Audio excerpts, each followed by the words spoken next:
Então, boa noite a todos, que a paz de Jesus esteja conosco. Espero que todos estejam bem. Hoje a gente volta aí com o nosso estudo do livro Nosso Lar, de André Luiz, ditado pelo André Luiz e psicografado pelo Chico, capítulo 26. A gente vai perceber que a gente está começando uma fase nova na vida do André Luiz. Isso significa uma renovação de pensamento também para nós, né? Mas antes da gente entrar no conteúdo, vamos fechando os nossos olhos, respirando fundo, conectando com o nosso anjo da guarda.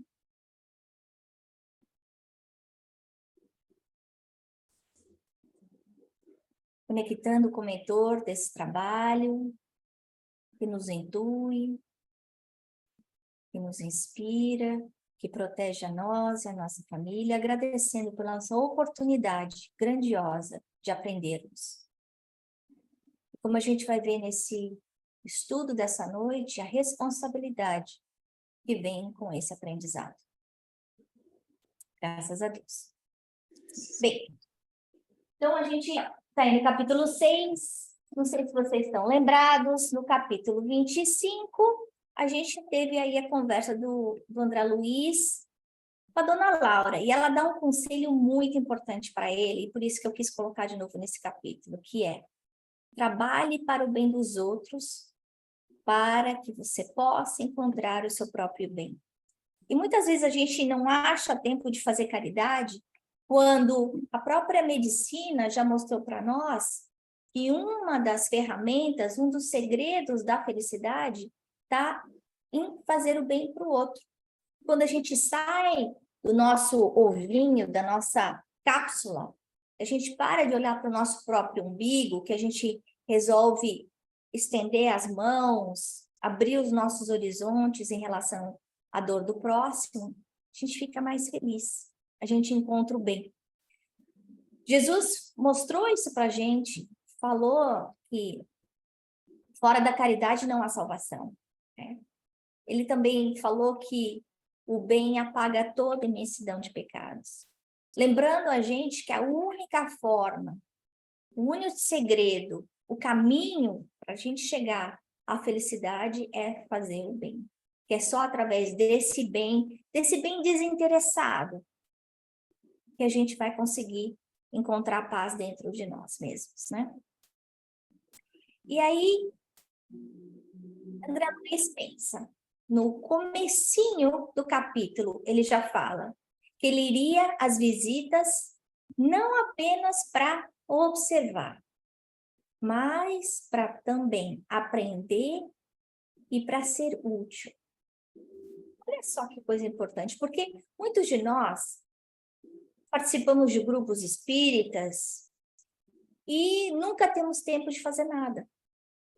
Muitas vezes a gente pode ter o tempo de fazer um curso de atendimento fraterno, estender a mão para quem precisa, uma palavra fraterna. A gente pode ter oportunidade de fazer um curso de passe, não faz.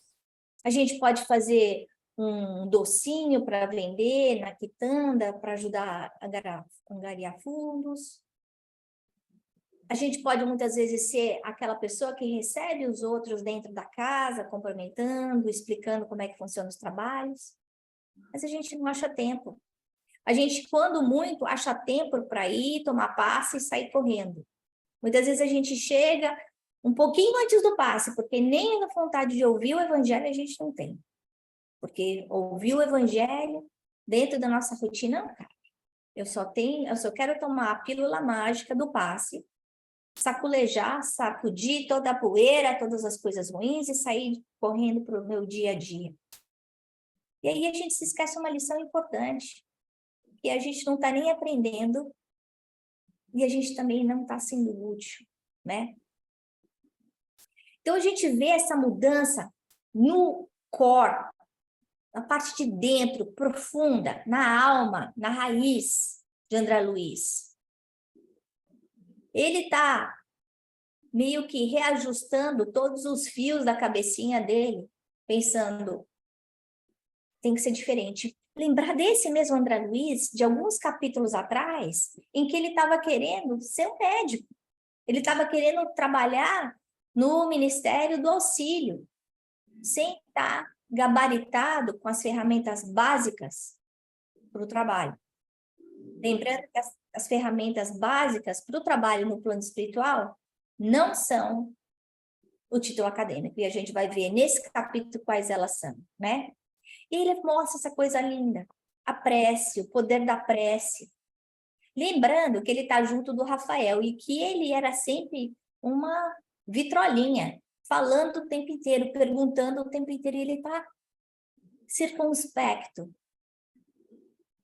está refletindo, está conversando com Deus, pedindo para Deus que mostrasse caminhos novos, pedindo que não faltasse trabalho nem força para realizar esse trabalho. Olha que prece mais bonita. E quando a gente normalmente faz a nossa prece, a gente faz a nossa prece com a listinha do petitório, né? Deus ajuda meu pai, minha mãe, meu filho, minha filha, meu marido a arrumar emprego, minha filha a trocar de namorado, me ajuda a gente conseguir uma casa melhor. É sempre assim. Aqui ele está pedindo oportunidades novas. Caminho é oportunidade, é uma janela nova para a vida. Ele está pedindo, não me deixa sem oportunidade de servir, não me deixa sem oportunidade de ser útil. Sem força, e também me dá força para que eu consiga fazer tudo o que eu preciso fazer. Olha que coisa mais profunda isso.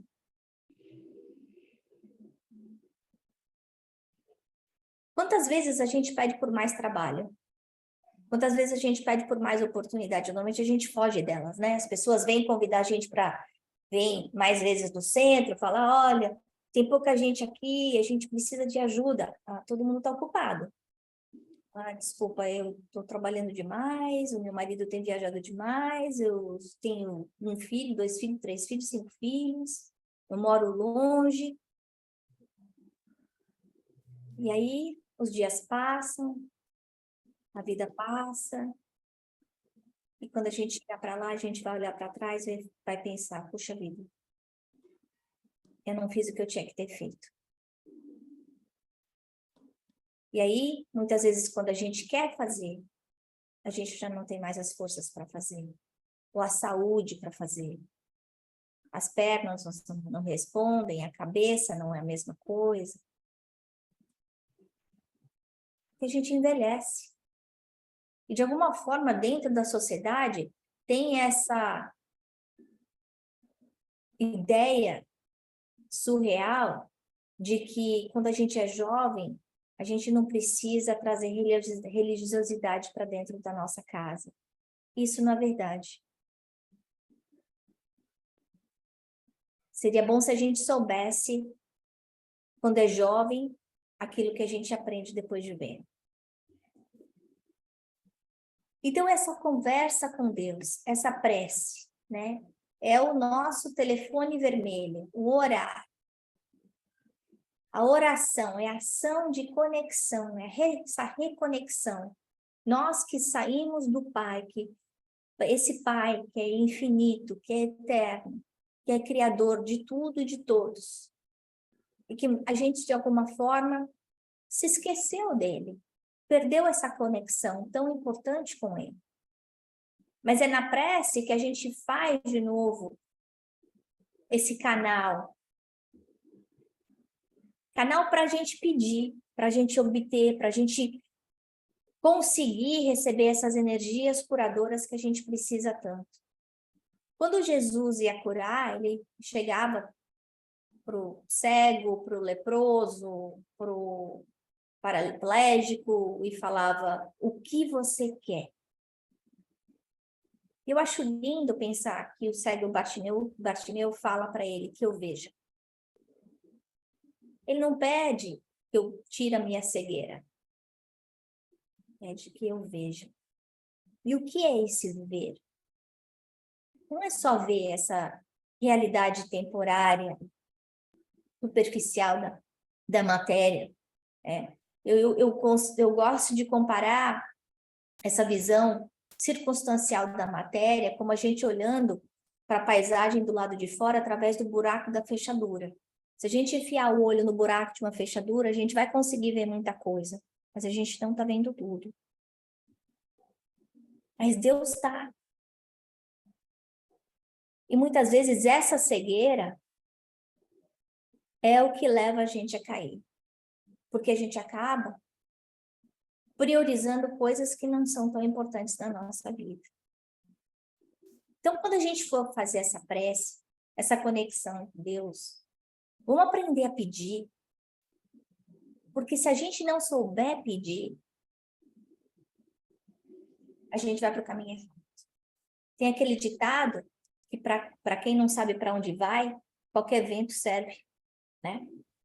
Isso serve para a gente também. Então, eu acho que essa é a pergunta que a gente tem que fazer para nós mesmos nessa noite, antes de dormir. Para onde eu quero ir? Onde é que eu quero chegar? Eu tenho que saber qual é o ponto final que eu quero. Se eu não souber qual é o ponto final, meu ponto final, eu quero ser menos egoísta. O ponto final, eu quero ser menos orgulhosa. O ponto final, eu quero ser menos encrenqueira, menos briguenta, menos impaciente.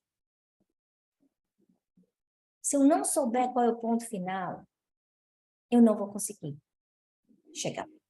Porque qualquer caminho serve. Aí é conversa de maluco, né? Então, a gente chega assim, ah, Deus, me tira daqui. Tá bom, para onde você quer ir? Ah, não sei, qualquer lugar. Como assim? Se a gente estivesse conversando com uma pessoa normal e falasse isso, me tira daqui para onde você quer ir, em qualquer lugar, não, isso é conversa de maluco. Eu tenho que saber para onde eu quero ir. Mas quantos de nós passamos décadas sem fazer essa pergunta para nós? E de alguma forma, André Luiz caiu a ficha para ele. Onde é que ele quer ir? Caiu a ficha de que ele estava indo para o caminho errado, ele estava indo para o caminho da vaidade, do orgulho, de valorização desse apego de quem ele foi. E aí ele percebe que ele era o caminho da contramão. Dava certo. Não era por aí. E ele encontra o ministro Genésio. Eu coloquei essa figura de um senhor, porque a gente lembra que o perispírito é uma matéria altamente maleável. E um espírito desenvolvido, evoluído, como o ministro Genésio, ele pode plasmar a figura que ele quiser. Ele escolheu alguma imagem da encarnação dele, dessa vida, de outra vida. A gente sabe que Emmanuel a aparência de Emmanuel não é da última encarnação, né? Ele pode escolher, dependendo da sua evolução.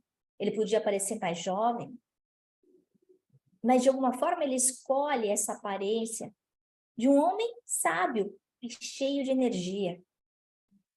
Cheio de energia.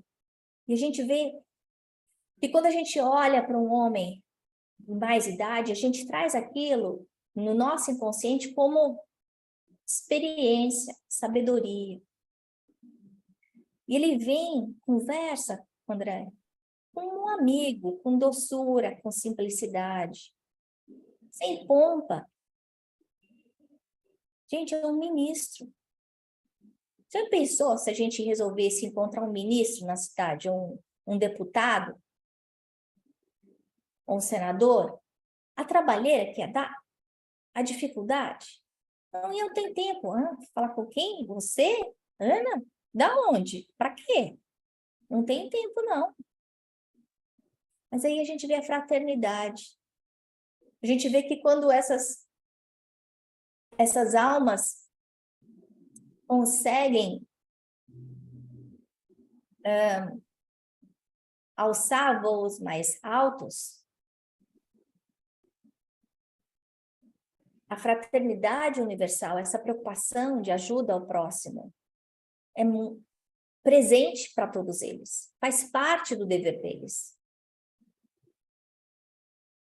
A felicidade do próximo, o bem, como a gente viu na outra, né? Aqui,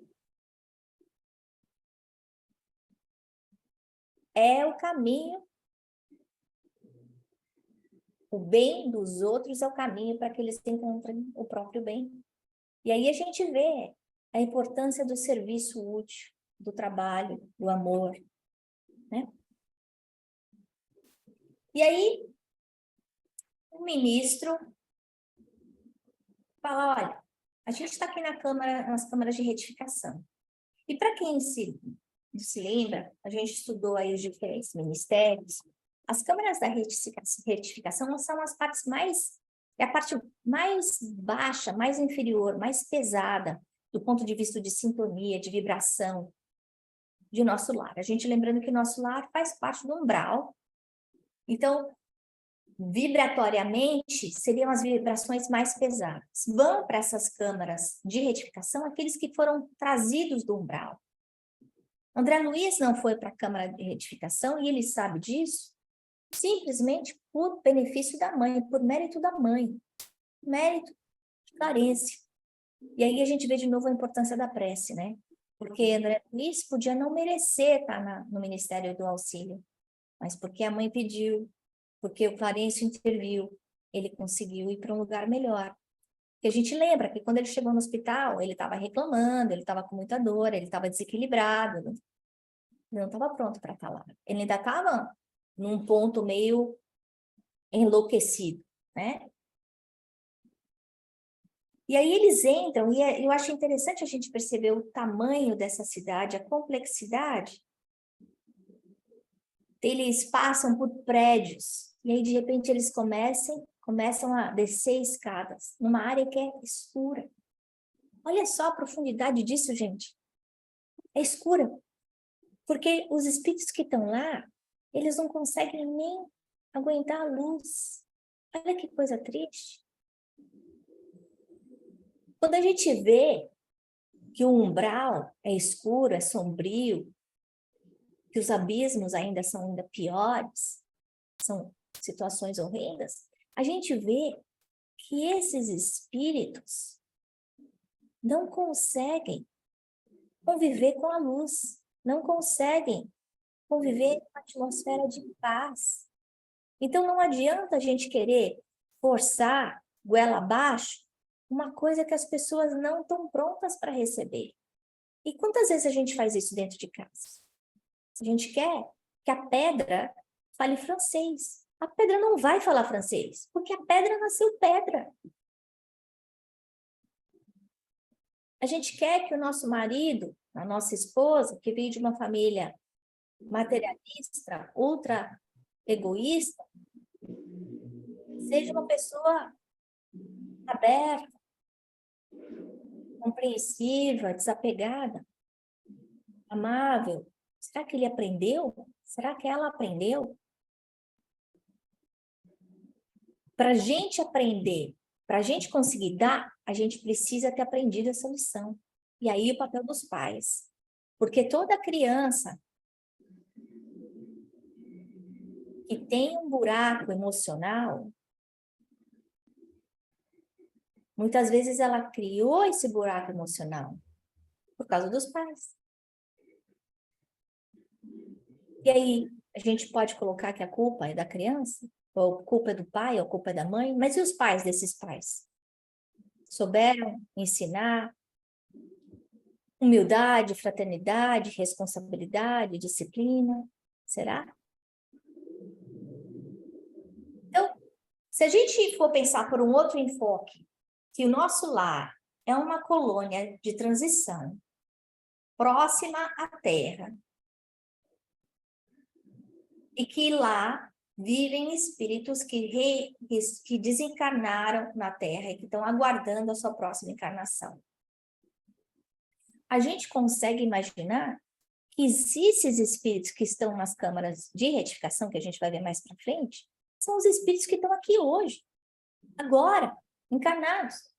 Os espíritos que estão no umbral são os que estão aqui agora, encarnados.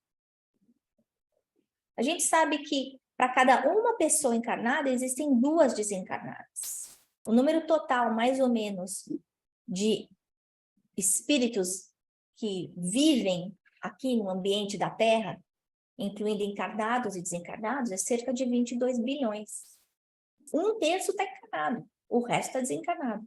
Tem mais gente desencarnada do que encarnada. Então, nós estamos convivendo com pessoas que estão numa loucura do ponto de vista espiritual. Que são aceitas pela sociedade, muitas vezes são altamente graduadas, falam várias línguas, são viajadas, podem ou não ter casas bonitas ou casas feias, carros grandes ou pequenos, mas que do ponto de vista espiritual, elas estão adormecidas, estão profundamente doentes. Mas é uma doença invisível aos olhos da carne. Mas a gente consegue perceber essa doença como? Essa enfermidade como? Pelas ações. Quando eu começo a achar que o meu irmão, porque tem uma cor diferente, porque nasceu num país diferente, porque tem uma religião diferente, não merece meu respeito, eu estou doente. Porque Jesus falou, todos nós somos filhos do mesmo Pai. Todos nós somos irmãos. Quando eu fico regurgitando a mesma ideia, por exemplo, as brigas políticas que a gente vê hoje em dia, e a única coisa que eu sei pensar, a única coisa que eu sei ler, a única coisa que eu sei falar é sobre política, e isso faz com que eu rompa relacionamento com outras pessoas, eu estou doente. É uma loucura do ponto de vista espiritual. Então, eu preciso perceber essas coisas e cuidar, porque esse meu pensamento vai lesar partes do meu corpo, que vão lesar partes do meu perispírito. Na Ayurveda, a gente aprende que, por exemplo, quem traz muita angústia, muita dor, muita mágoa, tem problemas de pulmão. Quem traz muita raiva, tem problemas de fígado. Então, a gente vê que existem áreas que são lesadas através das nossas emoções. A ciência já fala que o corpo e a mente estão ligados. E a gente aprende ainda muito mais, tanto no Espiritismo quanto na Ayurveda, que é o corpo, a mente e o espírito. As três coisas estão ligadas. Não dá para separar. Então, essas câmaras de retificação, por que eu estou querendo dizer isso? Porque a gente vai ver um monte de coisa horrível nos próximos capítulos, e a gente tem que ter consciência que esses espíritos são os mesmos espíritos que estão aqui reencarnados, que muitas vezes são as pessoas que estão dormindo embaixo do mesmo teto que a gente, e que a gente vai precisar do quê? De amor e paciência, tolerância e compaixão. André Luiz continua. Essa parte eu achei maravilhosa. Venho recebendo benefícios sem nada produzir de útil. Certo, meu lugar é aqui, nas atividades regeneradoras. Se possível, faça por obséquio, seja transformada a concessão de visitar em possibilidade de servir. Então, ele já baixou a crista, ele já entendeu, ele já fez uma reflexão suficiente para entender que ele recebeu muito mais do que ele merece. Não só ele, cada um de nós. Porque a misericórdia de Deus é infinita. Então, o nosso dever é encontrar oportunidades de fazer o bem, de auxiliar o próximo, de auxiliar esses espíritos que estão adormecidos e muitas vezes convivendo com a gente. Nessa revisão de valores, que eu acho que é a lição mais importante desse capítulo, que eu quero analisar com vocês, é essa evolução de trabalhar para servir no bem, para ser útil. Eu não estou trabalhando simplesmente para ticar uma caixinha. Check the box, como a gente fala aqui. Eu estou trabalhando na seara de Jesus, eu estou trabalhando para fazer diferença na vida de alguém. Mas principalmente porque eu sei que é fazendo o bem para os outros que eu vou fazer o bem para mim. A outra coisa é essa migração de orgulho e vaidade para humildade e desapego. Desapego do título dele, do cargo que ele teve, da importância que ele teve, da família que ele teve, do dinheiro que ele teve. Porque a gente sempre pensa, quando alguém morre, as pessoas que estão encarnadas, o quanto elas sofrem. Mas a gente raramente se lembra de quantas pessoas que estão desencarnando sofrem ou vão sofrer. Porque a saudade vai dos dois lados. Se a pessoa era pecada aqui, ela vai continuar pegada lá. Se ela era briguenta aqui, ela vai continuar briguenta lá. E o terceiro valor que eu queria refletir com vocês é essa migração do receber, porque antes ele estava só pronto para receber, ele era muito importante ele não tinha tempo para servir os outros. E aí, de repente, ele arruma tempo para dar, para ser útil para pessoas que ele nem tinha ideia de quem era, nunca tinha visto. Num lugar fedorento, sujo, não porque não tivesse ansiedade lá dentro do nosso lar, no Ministério da Regeneração, mas porque a atmosfera mental das pessoas que estavam lá, esses doentes, faziam essa atmosfera altamente pesada, né? Ele está migrando do homem velho para o homem novo. E é esse o convite do capítulo para nós. Ele não está falando, eu quero essa tarefa, eu quero aquela tarefa. Ele não está dando nome. Ele está falando, eu quero servir no bem, eu quero ser útil. E é o papel da gente na sociedade, no centro espírita, dentro de casa. Não, eu não vou lavar prato. Eu não gosto de lavar prato, eu não vou lavar prato. Não, eu não limpo o banheiro. E aí? Por que o gênero da tarefa é tão importante? Se o ponto aqui é servir. Tá bom, então você não limpa o banheiro, mas aí, vamos pensar, aí você não vai fofocar de ninguém, você não vai ficar apegado às coisas da sua casa, você vai deixar de ser egoísta, você vai engolir o seu orgulho, não ficar melindroso quando as pessoas fizerem críticas a seu respeito. É mais fácil ou mais difícil que lavar um banheiro? Bem mais difícil. E a gente vê, eu escolhi a foto do Narciso aqui, porque ele era um homem altamente narcisista. E eu acho que essa é a dificuldade de quem vem com altos cargos, com muita relevância na sociedade. É muito fácil a gente se achar mais importante do que a gente é, né? E aí ele fala, perdi muito tempo nessa vaidade inútil, fiz enormes gastos de energia na ridícula adoração de mim mesmo. A gente olha para o espelho, a gente se vê muito maior e muito melhor, muito mais perfeito do que a gente é. No entanto, a gente vê o outro e vê todos os defeitos do nosso próximo. E aí? A gente tem que lembrar, tá todo mundo aqui no mesmo grau. Eu posso não ter aquele defeito especificamente, mas talvez eu tenha um pior do que aquele do meu próximo que está me incomodando. Então, a reflexão de André Luiz, ele não entendia antes o valor do tempo, nem enxergava as bênçãos da oportunidade. Mudou. Ele queria ser o que ele era, um médico orgulhoso e respeitado. E mudou. Ele mudou. Em poucas semanas. E a gente está junto com ele. E nós? Como é que nós estamos na nossa caminhada aqui de oportunidade de crescimento, né? Aí chega a mensagem central do capítulo que o ministro Genésio fala para ele. Quando o discípulo está preparado, o pai envia o instrutor.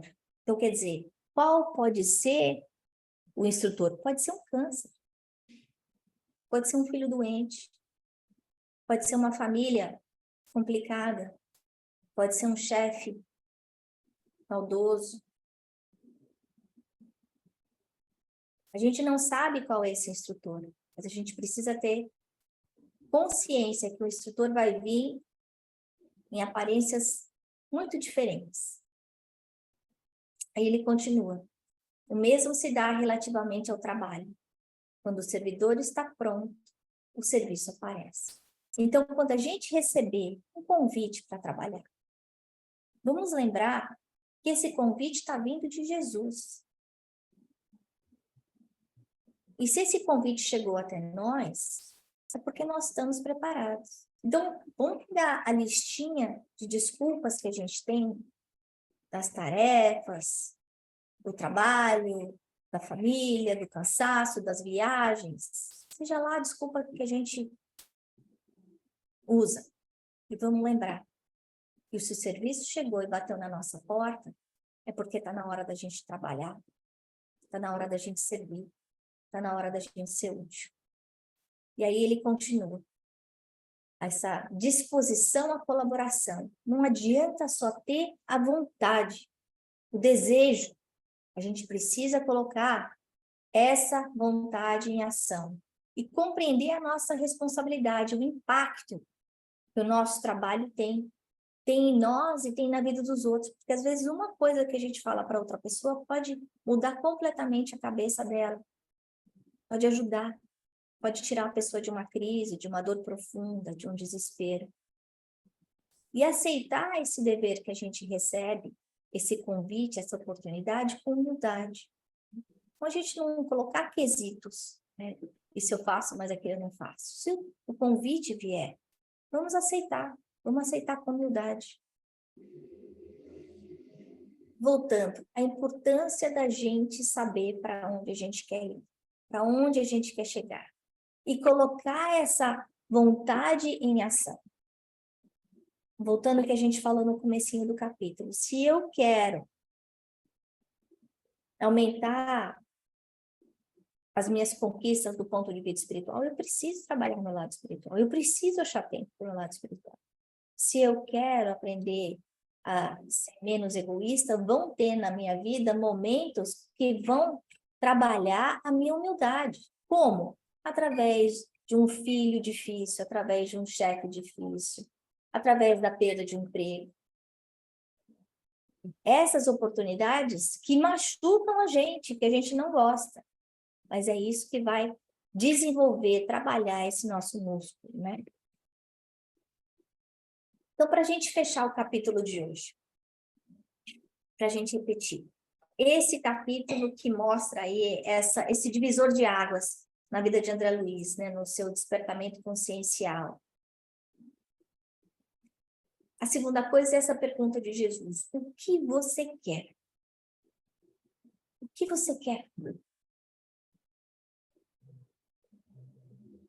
Porque se a gente não souber onde a gente quer chegar, o destino final, a gente vai para qualquer lugar e vai perder tempo. E a terceira coisa que eu queria comentar é a nossa responsabilidade em relação ao trabalho, ao serviço útil. Que a gente aprenda a dizer mais sim do que não. Abrir essa porta para que Jesus entre na nossa vida, na nossa casa, no nosso dia a dia.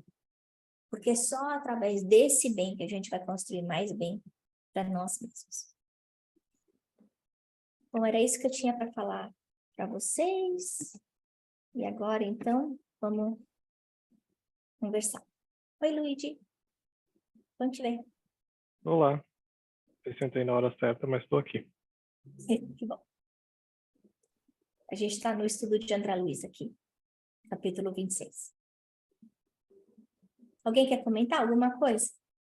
Esse capítulo muito profundo, né? E a gente vai ver que do capítulo 26 ao 50, a gente está vendo o André Luiz se redescobrindo.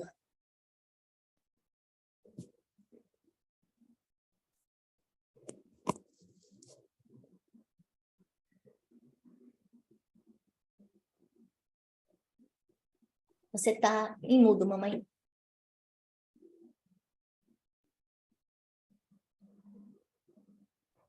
Eu disse que eu gostaria de ouvir o Luigi.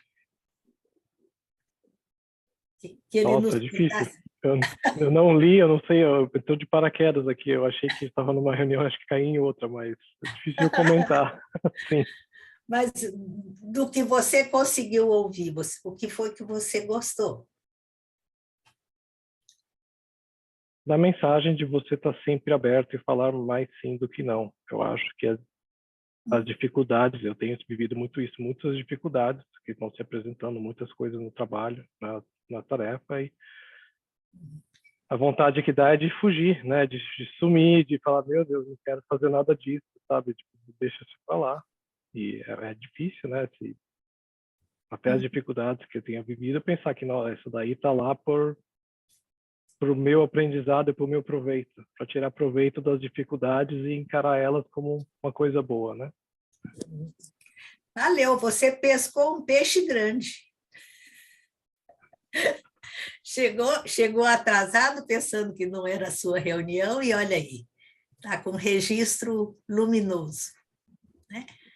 Deus te abençoe, querido. E a Noeli, o que a Noeli gostou?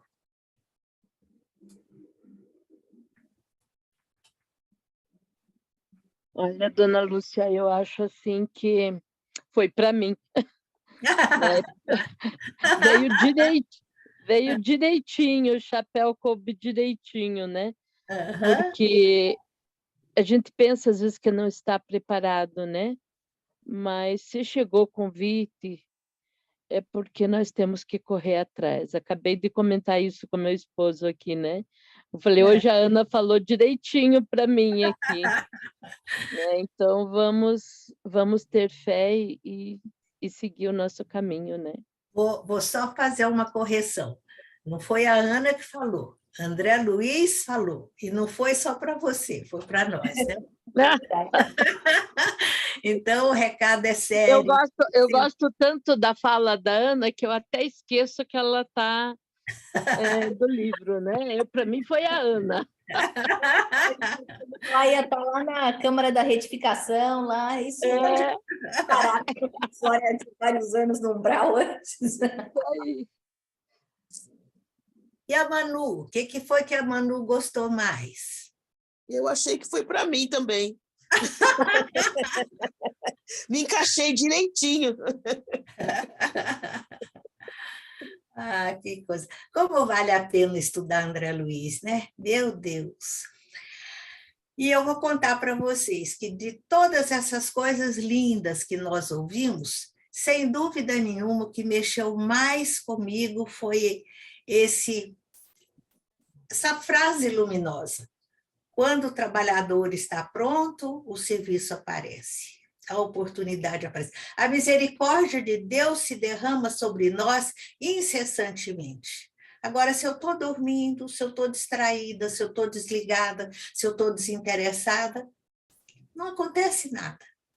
É preciso de despertamento consciencial, é preciso da pessoa querer, da pessoa buscar, da pessoa se abrir. Né? O trabalho é de dentro para fora. De fora para dentro, derramam as bênçãos, como eu falei. Mas se eu não estiver preparado, como a Ana falou, às vezes até a gente tem o convite, a gente se une a um grupo, a gente começa a frequentar, a fazer alguma tarefa, mas só o frequentar também não resolve. Tem que frequentar com consciência, tem que saber o que está fazendo, tem que impregnar com sentimento. Né? Então, que Deus nos abençoe para que nós saibamos querer, né? Saibamos o que devemos querer. Então, vamos assim, fechando os nossos olhos, agradecendo ao Mestre Jesus por essa oportunidade bendita de estarmos aqui, fazendo a reflexão com André Luiz. Agradecendo ao nosso querido Chico, que deixou todas essas páginas para nós. Querido de André Luiz, de Emmanuel. Pedindo ao Mestre Jesus que envolva cada um de nós em bênçãos de luz, de amor, de despertamento consciencial. Nessa noite nós possamos refletir sobre esses ensinamentos. Profundamente. E que possamos conseguir colocar a nossa vontade em ação para transformar aquele homem velho no homem novo que desejamos ser. Deus nos abençoe, hoje e sempre. Graças a Deus. Obrigada, pessoal. Tchau.